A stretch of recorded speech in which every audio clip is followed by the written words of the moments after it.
Smithtown Spotlight. I'm Bobby Rabbit, and today we are at a fantastic Italian restaurant right here in Wisconsin. Hi, I'm Kenny Bernardini, and welcome to Smithtown Spotlight. Today I'm at Hoyt Farm, a beautiful nature preserve here in the middle of Comac. Have you ever wanted to get away from it all?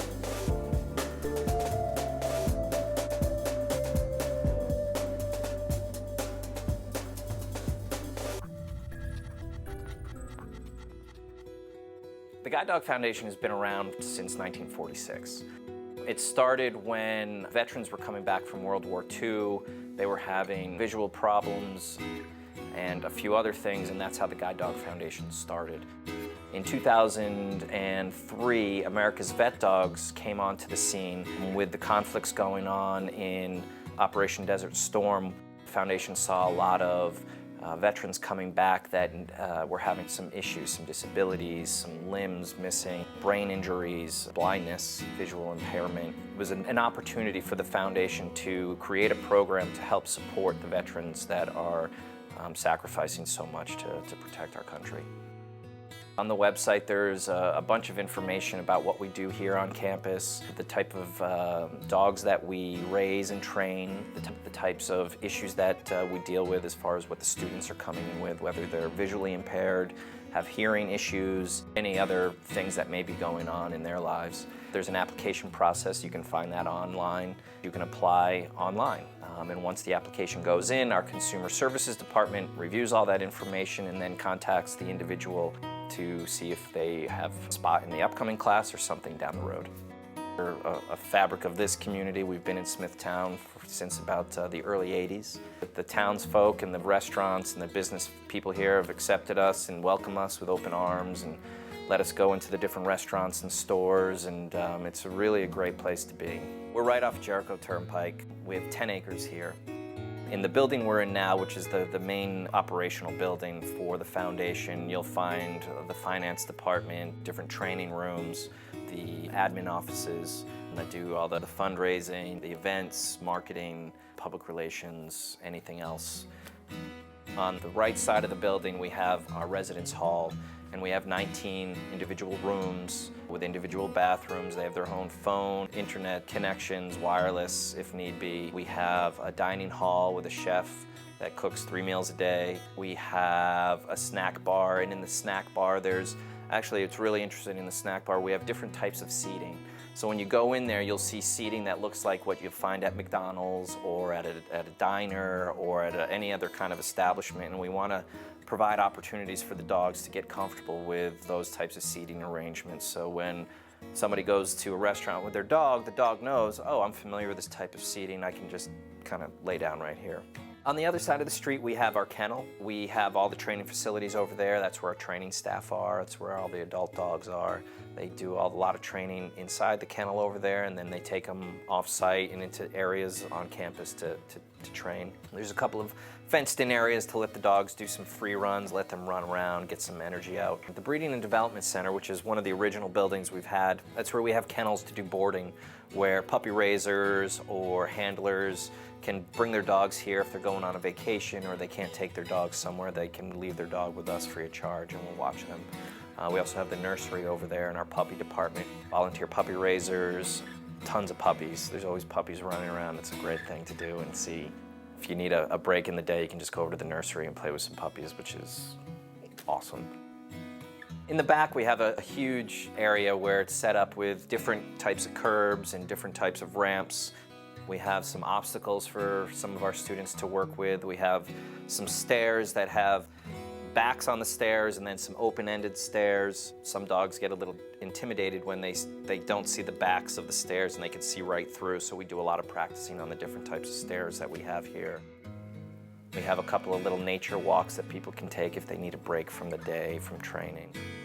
And that's really what we have on campus. We own a couple of the houses close by because people have to be here 24/7 in case there's any kind of emergencies or issues with any of the dogs, whether it's a snowstorm or a fire or anything along those lines. So we own a couple of the houses, and it also provides some barriers for people not to live too close because it could get somewhat loud with the dogs barking if they get a little rambunctious. It's a great place. It's a little hidden gem up here on the North Shore of Long Island. There's a huge difference between a guide dog and a service dog, and not many people understand this. And when I started here, I didn't understand it either. But a guide dog really drives the team, and when I say team, it's the handler and the dog. So when you have a visually impaired person, they're relying on the dog to really take them where they need to go. They'll say, take me to the counter, to the door, to the chair. Sometimes even more complicated destinations once the dog is familiar enough with where they're going and familiar enough with the handler. And so the dog really drives. The dog will take the person where they need to go. A service dog takes orders. If you have a service dog and you have balance issues or you need help retrieving items or whatnot, you can give the order.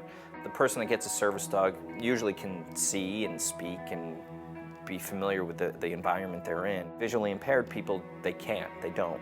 So they rely on the dog to really tell them where they are, where they're going. I don't know if you've ever noticed that when a guide dog team is walking on the street, you know, the dog will always stop at a curb. It'll always stop when the sidewalk goes down into the little ramp. They'll always stop there, and it triggers the handler, okay, I need to stop here. For a service dog, you know, the person will say, okay, let's go that way, or let's go this way, or retrieve my shoe or my telephone, turn on that light, turn off the light, open the door, close the door. That's the difference between the two types of dogs that we train here.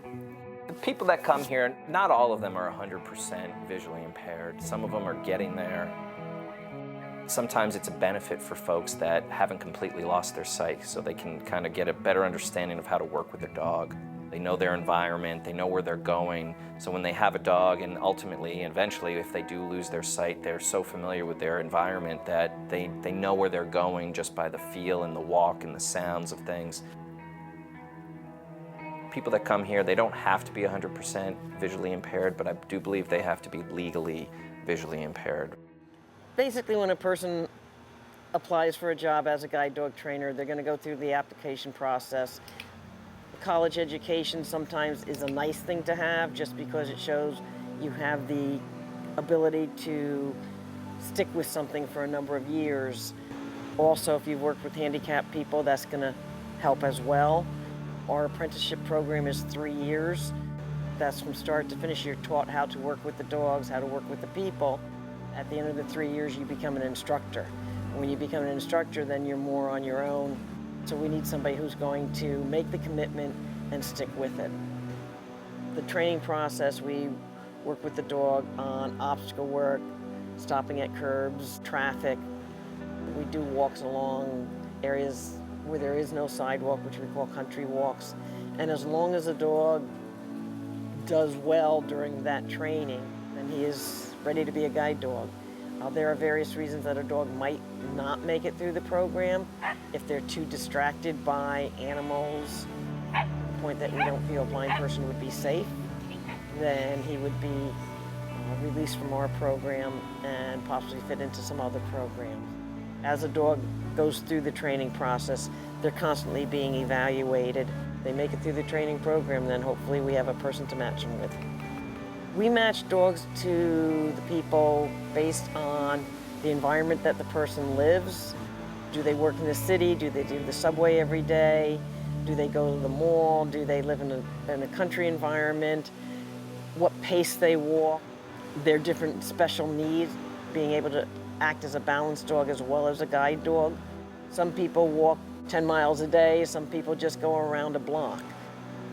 Everything that the total person is taken into view and compared to the dogs that we have. Some dogs get in the city and they're like, hey, let's go. They love the city. Other dogs get into the city and they say, I don't think so, put me in the country. There's a lot of stuff that goes into matching the person to the dog. The most important thing is that person's safety. And in order for the person to be safe with the dog, they have to be able to control whatever distractions the dog might have and be able to work effectively with that dog. The breeds that we use for guide dogs mainly are Labrador Retrievers, Labrador Retriever Golden Crosses, Golden Retrievers. And then we also have some Shepherds, some Standard Poodles, and some Smooth-Coated Collies. The Labs and the Lab Golden Crosses and the Goldens tend to be the dogs that you see most as guide dogs at this point, mainly because they're very adaptable and they adjust to varying owners and environments. And they go through a lot of transitions in the time from they're a puppy to when they actually go out as a guide dog. The standard poodles we use mainly for folks who have allergies. The poodles have hair instead of the dander and fur that the other breeds have. Guide dogs have been used for many, many years to guide the blind people. What makes it nice is they're a social animal, so they bond well with the person. They're smart animals, so you can teach them to do the guiding that is necessary. The breeds that we use adapt very nicely to the work that they do. Along with the training, they're also a good companion to the blind person. That basically is what makes the job worthwhile. Nothing's better than to lead a class and see the folks go home with the dogs. As the weeks go by, they do very well with the dogs. It's just a very self-rewarding job. The Director of Development, I oversee the fundraising team here at the Foundation. It includes doing special events, major gifts, planned giving, which are estates and bequests. We also do cause-related marketing, which is working with corporations to make partnerships to raise money for the Guide Dog Foundation and vet dogs. We also do some brand licensing, which is again working with corporations to produce products with our branding on it. I have one of my team members, Jamie McGrade, is our Director of Community Events, and she manages not only special events, but people like you who want to support the foundation and maybe do a smaller family fundraising event or a dance or a bike-a-thon or something smaller. We also have 4 large special events that we do here at the foundation. We have lots of different ways for people to support us and make money. We have naming opportunities with sponsorships. Some of our puppies can be named by people who want to make a gift and get the opportunity to name a puppy and then watch it grow and eventually, hopefully, be placed with someone with a disability. Sponsors can come in through special events, support us through the golf tournament, our walk-a-thon. We have a brand new dog walk this year at Hidden Ponds Park in Islip that is really just for anyone to come with their dogs and their puppies and walk with their family. We have a bike-a-thon that happens every year here on the Foundation campus. It goes from a fun 5-mile ride with family to a 65-mile ride, which is really for that enthusiastic biker. We have sponsors for that as well. And then we have a 5K run and dog walk in Annapolis, Maryland that's very well supported by the Naval Academy that's down there. But again, another way for sponsors to get involved. Really do fundraising is the majority of what I do and work with donors, work with corporations. But I'm also a volunteer for the organization and I'm a puppy raiser. So I'm on my 2nd puppy that I bring home with me every day, goes everywhere I go, meetings, supermarket, the laundromat, any place that I go with my kids and my family. It's become really part of our family to help raise puppies for the Guide Dog Foundation. And we're looking forward to seeing our first one placed with someone who's really going to enjoy her and hopefully live a more independent life with her as well. You've spent so much time loving them and helping them grow and giving them everything you hope they'll need, and then they go off to do something better and to help someone. It's been an experience that my kids have loved. At first I thought they would be really hard for them to give up a wonderful little puppy, and they were very sad when it happened the day she had to come back in for training, and they cried and I cried. But to see what happens when the dog eventually gets placed with someone, when the dog goes with someone who really needs help being independent again, they got it immediately. And they're young, they're 10 and 14, and they understand that what they've done is something so far beyond what, raising a puppy. It's fun. It's a rewarding experience. There's no better organization to give to than to us, because we really understand what a dog can do in someone's life. Not just helping someone who's visually impaired cross the street, but the companionship and the love and having something next to you all the time makes a huge difference in someone's life. The other reason is if you support veterans. Our America's Vet Dogs programs provides guidance service dogs for veterans and gets them back into, living again. We have veterans that come here for classes that say they haven't left the house, they haven't gone out to shop, they haven't really been able to go out and interact with people, and the dog gives them that back. So it's really a way to support veterans as well. It's not about selling a product, it's about selling the feeling that people get when they're able to walk out of this building independent and free and do things that they used to do before they were disabled. Dogs give you everything. They don't care if you've had a bad day, they don't care if you're in a bad mood. They don't care if you're yelling at them, they're still going to come back and love you. It's amazing to see the connections that people form with their dogs, especially here. You know, we all have our own pets and we feel a certain way about our pets. We love them, we have bad days, we go and cuddle with them on the couch, but having an assistance dog goes so far beyond that. It's just an amazing freedom to know that this dog is going to lead you around obstacles in life. It's going to take you across the street safely. It's going to take you downstairs safely. Or it's going to help you get out of a room if you have a panic attack. These are all things that our dogs can do. You drop a set of keys, they pick them up and hand them back to you.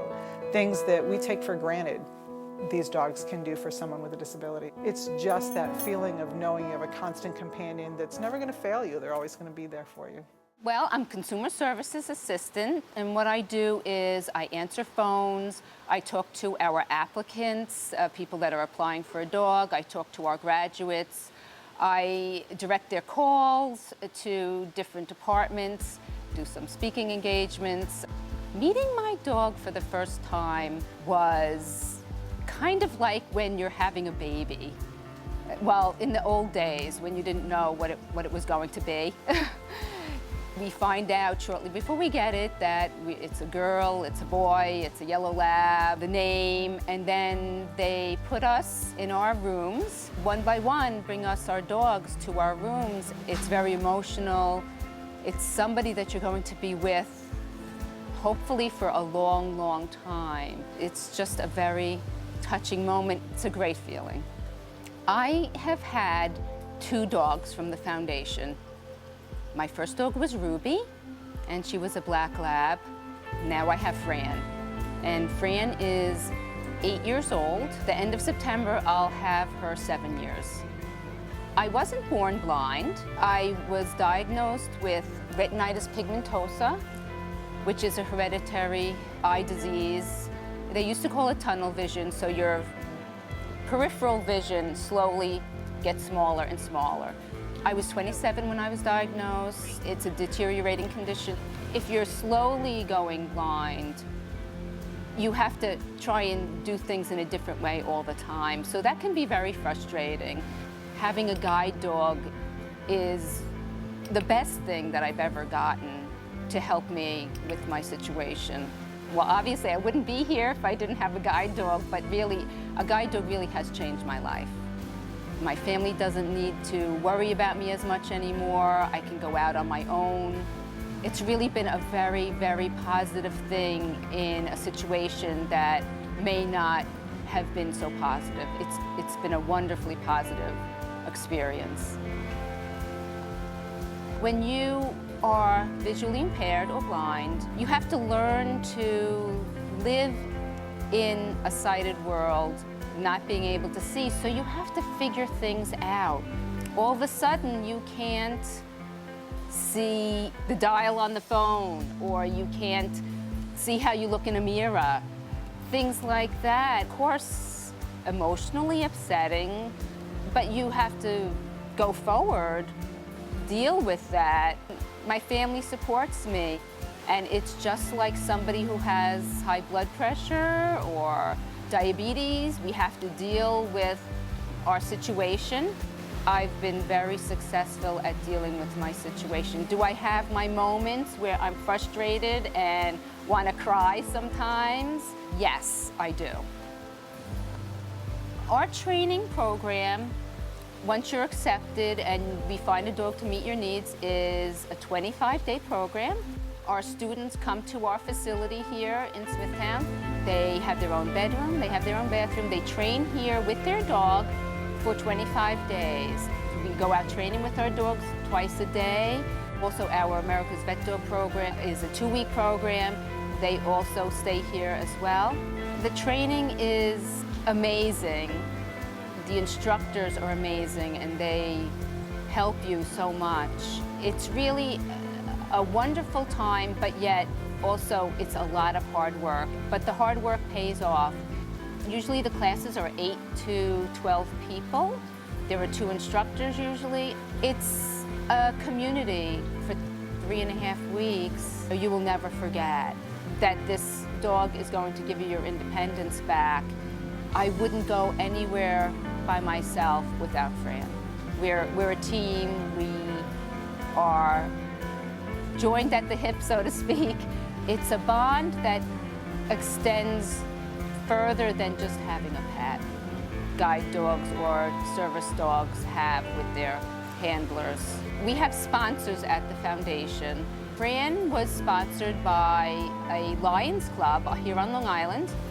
At the end of class, we have a little celebration where our puppy raisers can meet the people that get their dogs. They can also keep in contact with us, but it is a very selfless and generous thing that they do. And we're really very indebted to them for their service. We have many puppy walkers that do it over and over again for us, and it's just a wonderful thing. It is difficult. I think the feeling that they're helping somebody gain their independence is very rewarding for them. You have to take all the training that you've had in the past 3.5 weeks and remember it. First time you go out there, it's a little scary because you're trusting this dog with your safety, but it is also an amazing thing because they stop at curbs. They'll find the door for you. I can take my dog into town now that I've had her for a while, and she knows which bank I go to. So it's important for you to know your area so you can direct them, because of course you can't see. So you direct them with your voice commands, but also with hand commands. It's wonderfully liberating to be able to go out by yourself with your dog and get to where you're going without any problem. For more information on the Guide Dog Foundation, go to guidedog.org. For Smithtown Spotlight, I'm Patrick Google. Thanks for watching.